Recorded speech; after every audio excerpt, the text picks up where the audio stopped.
Mtume Muhammad anasema ndugu zenu wa kijini.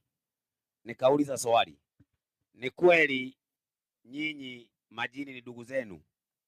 Sasa kile mnafanya ni kuwakataa ndugu zenu, ni kuwakataa. Unajua hata wale ambao ni wasomi wa Kiislamu wakiwasikia watawashangaa, maana kulingana na Uislamu ukweli ni kwamba kuna majini walisilimu na kuna majini walikataa. Huo ndio ukweli.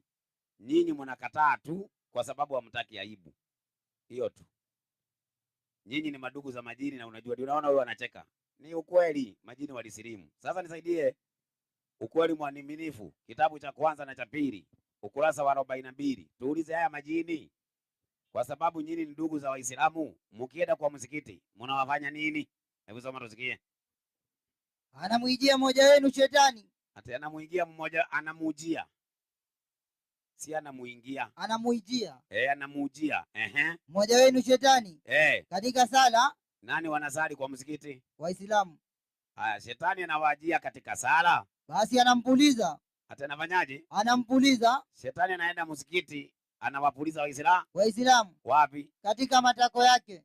Alafu basi yule mtu inapomwijia fikira ya kuwa umemtoka upepo, ndio naye haukumtoka, maliza, basi akiona namna hiyo asiondoke kwenye sala mpaka asikie sauti ya kutoka upepo au anusi harufu ya upepo uliomtoka. Nani amempuliza? Shetani. Atokea unainama huko, shetani naye kwa muzikiti. Shetani alisilimu, sasa kazi yake ni kuwapuliza tu. Majini ni Waislamu. Kwa hivyo mimi nafikiri swali langu halikujibiwa, waliogopa kulijibu. Kwa hivyo mwenyekiti, tumalizie hapo, tuendelee na maswali mengine.